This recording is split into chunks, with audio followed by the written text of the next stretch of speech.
ತಲೆ ಮೇಲೆ ಅವರೇ ಚಪ್ಪಲಿ ಹಾಕೊಂಡ್ರೆ ನಾವೇನು ಮಾಡೋಕ್ಕಾಗಲ್ಲ ಅಂಥೇಳಿ ಈ ಮಾತನ್ನು ತನಿಷ್ ಅವರು ಹೇಳಿದ್ದಾರೆ ಕಾರ್ತಿಕ್ ಅವರಿಗೆ. ಯಾಕಂತ ಹೇಳ್ತೀನಿ, ಈ ಒಂದು ಬಿಗ್ ಬಾಸ್ ಮನೆಯಲ್ಲಿ ಟಿಕೆಟ್ ಟು ಫಿನಾಲೆ ಅಂತ ಹೇಳಿ ಈಗ ಸ್ಟಾರ್ಟ್ ಮಾಡಿದಾರಲ್ವ ಬಿಗ್ ಬಾಸ್ ಅವರು. ಈಗ ಈ ಒಂದು ಫಿನಾಲಿಗ ಟಿಕೆಟ್ ತಗೋಬೇಕು, ಅದು ಯಾರು ತಗೊಂತೀರಾ ಅಂತ ಹೇಳಿ ಇದೆ ಅಲ್ವಾ. ಇದರಲ್ಲಿ ತನಿಷ್ ಅವ್ರಿಗೆ ಮೊದಲನೇದಾಗಿ ಕೊಟ್ಟಿದ್ದಾರೆ ಅಂತಾನೆ ಹೇಳ್ಬೋದು. ಇಲ್ಲಿ 3 ಸ್ಪರ್ಧಿಗಳನ್ನು ಅಂದ್ರೆ ಪ್ರತಿಸ್ಪರ್ಧಿಗಳನ್ನು ಆಯ್ಕೆ ಮಾಡ್ಕೋಬೇಕಂತ ಹೇಳಿ ಬಿಗ್ ಬಾಸ್ ಅವರು ಹೇಳಿದಾರೆ. ಇಲ್ಲಿ ಅವರು ಹೋಗ್ಬಿಟ್ಟು ಪ್ರತಾಪ್ ಅವ್ರ ಹತ್ರ ಮತ್ತೆ ತುಕಾಲಿ ಅವ್ರ ಹತ್ರ ಮತ್ತೆ ವಿನಯ್ ಅವ್ರ ಹತ್ರ 3 ಜನ ಹತ್ರ ಕೂಡ ಮಾತಾಡ್ತಾ ಇದ್ದಾರೆ. ಇಲ್ಲಿ ಕಾರ್ತಿಕ್ ಅವ್ರು ಹೇಳಿದ್ದಾರೆ ಏನಂತಂದ್ರೆ, ಅವ್ರು ಏನೇ ಅಂದ್ರೂ ಕೂಡ ಏನು ಎದುರು ಆಡಂಗಿಲ್ಲ, ಏನಂದ್ರೂ ಕೂಡ ಸುಮ್ಮನೆ ಇರ್ತಿದೆ, ಅದೇ ನನಗಾದ್ರೆ ಎದುರು ಉತ್ತರ ಕೊಡಕತ್ತಿದ್ದಲ್ಲ ಅಂತ ಹೇಳಿ ಈ ಒಂದು ಮಾತನ್ನ ಹೇಳಿದ್ದಾರೆ. ಅದಕ್ಕೆ ತನಿಷ್ ಅವ್ರಿಗೂ ಕೂಡ ತುಂಬಾ ಕೋಪ ಬಂದಿದೆ. ಯಾಕಂತಂದ್ರೆ ನಿನ್ನೆ ನಡೆದಿರುವಂತಹ ಒಂದು ಘಟನೆ ಇದೆ ಅಲ್ವಾ ನಾಮಿನೇಷನ್ ಸಮಯದಲ್ಲಿ. ಹಾಗಾಗಿ ಅವ್ರು ಹೇಳಿದ್ದಾರೆ ನಾನು ಫಿನಾಲಿಗೆ ಹೋಗಲ್ಲ ಅಂತ ಹೇಳಿ ಅವ್ರು ಯಾರು ಹೇಳಿಲ್ಲ ನನಗ, ನೀನು ಪಕ್ಕದಲ್ಲೇ ಇಟ್ಕೊಂಡು ನಿನ್ಗೆ ಅರ್ಥ ಆದ್ರೂ ಕೂಡ ನೀನು ಮಾಡಿಲ್ಲ ಅಲ್ಲ ಅಂತ ಹೇಳಿ ಒಂದು ಮಾತನ್ನ ಹೇಳಿದ್ದಾರೆ ಅಂತಾನೆ ಹೇಳ್ಬೋದು. ಇಲ್ಲಿ ಕಾರ್ತಿಕ್ ಅವ್ರು ಹೇಳಿದ್ದಾರೆ ಅಷ್ಟೆಲ್ಲ ಹೇಳೋದೇನು ಬೇಕಾಗಿಲ್ಲ, ಹೇಳ್ಬೇಕಂದ್ರೆ ಹೇಳಿ, ಇಲ್ಲಾಂದ್ರೆ ಇಲ್ಲ ಅಷ್ಟೇ ಅಂತ ಹೇಳಿ ಅವರು ಕೂಡ ಅವ್ರ ಪಾಡಿಗೆ ಅವ್ರು ಹೋಗಿದ್ದಾರೆ ಅಂತಾನೆ ಹೇಳ್ಬೋದು.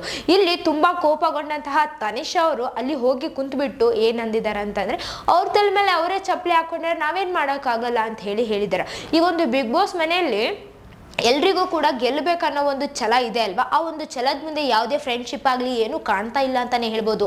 ಯಾಕಂತಂದ್ರೆ ಇಷ್ಟು ದಿನಗಳ ಕಾಲ ಇಬ್ಬರು ಫ್ರೆಂಡ್ಶಿಪ್ ತುಂಬಾ ಚೆನ್ನಾಗಿತ್ತು. ಮೊದಲ್ದು 3 ಫ್ರೆಂಡ್ಶಿಪ್ ಚೆನ್ನಾಗಿತ್ತು, ಸಂಗೀತ ಅವ್ರದ್ದು, ಕಾರ್ತಿಕ್ ಅವ್ರದ್ದು ಮತ್ತೆ ತನಿಷ್ ಅವ್ರದ್ದು. ಆದ್ರೆ ಈಗ ಸಂಗೀತ ಅವ್ರಂತ್ರ ಅವ್ರ ಪಾಡಿಗೆ ಅವರೇ ಇದ್ದಾರೆ, ಇವ್ರ ಕಡೆ ಅಸಲ್ ಬರ್ತಾ ಇಲ್ಲ, ಮುಖ ಮಾಡ್ತಾನೂ ಇಲ್ಲ ಅಂತಾನೆ ಹೇಳ್ಬೋದು. ಅವ್ರ ಪಾಡಿಗೆ ಅವ್ರು ಆಟ ಆಡ್ಕೊಂತ ಚೆನ್ನಾಗಿದ್ದಾರ, ಎಲ್ರ ಮನ್ಸನ್ನ ಗೆಲ್ಕೊಂತ ಅಂತಾನೆ ಹೇಳ್ಬೋದು.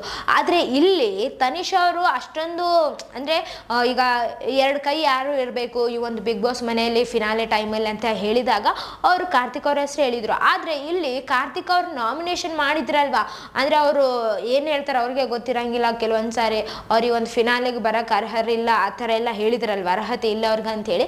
ಅದಕ್ಕೆ ಈ ಒಂದು ಮಾತಿಂದಾಗೆ ಅವ್ರಿಗೆ ತುಂಬಾ ಬೇಜಾರಾಗಿದೆ, ಕೋಪ ಬಂದಿದೆ, ಅಳು ಬಂದಿದೆ ಅಂತಾನೆ ಹೇಳ್ಬೋದು. ನಿನ್ನೆ ಕೂಡ ತುಂಬಾ ಹತ್ರು. ಈಗ ಅದೇ ಒಂದು ದ್ವೇಷವನ್ನ ಕಂಟಿನ್ಯೂ ಮಾಡ್ತಾ ಇದ್ದಾರೆ ಅಂತಾನೆ ಹೇಳ್ಬೋದು. ಯಾಕಂತಂದ್ರೆ ಎಲ್ರಿಗೂ ಕೂಡ ತಮ್ಮ ಆಟ ಇಂಪಾರ್ಟೆಂಟ್ ಆಗುತ್ತೆ ಅಲ್ವಾ. ಸೊ ಇಷ್ಟು ದಿನ ಏನು ಫ್ರೆಂಡ್ಶಿಪ್ ಅಂತ ಹೇಳಿ ಫ್ರೆಂಡ್ಸ್ ಜೊತೆ ಇರಬೇಕಪ್ಪ, ಫ್ರೆಂಡ್ಸ್ಗೂ ಒಂದು ಪ್ಲೇಸ್ ಕೊಡಬೇಕು, ಫ್ರೆಂಡ್ಸ್ ಜೊತೆ ಅಂಡರ್ಸ್ಟ್ಯಾಂಡಿಂಗ್ ಇರ್ಬೇಕಂತ ಹೇಳಿ ಎಲ್ಲ ಚೆನ್ನಾಗೇ ಇದ್ರು. ಆದರೆ ಈಗ ಕಾರ್ತಿಕ್ ಅವರು ಉಲ್ಟಾ ಹೊಡೆದಿರೋದಕ್ಕೆ ಮತ್ತೆ ಪ್ರತಿ ಉತ್ತರವಾಗಿ ಕೊಟ್ಟಿದ್ದಾರೆ ಇವಾಗ ಅಂತಾನೆ ಹೇಳ್ಬೋದು ತನಿಷ್ ಅವರು. ಸೊ ನೋಡ್ತಾ ಹೋಗೋಣ ಇನ್ನು ಏನೇನಾಗುತ್ತೆ ಈ ಒಂದು ಬಿಗ್ ಬಾಸ್ ಮನೆಯಲ್ಲಿ. ಯಾಕಂತಂದ್ರೆ ಫಿನಾಲೆಗೆ ಹೋಗ್ಬೇಕಂತ ಹೇಳಿ ಎಲ್ರಿಗೂ ಇದೆ ಅಲ್ವಾ.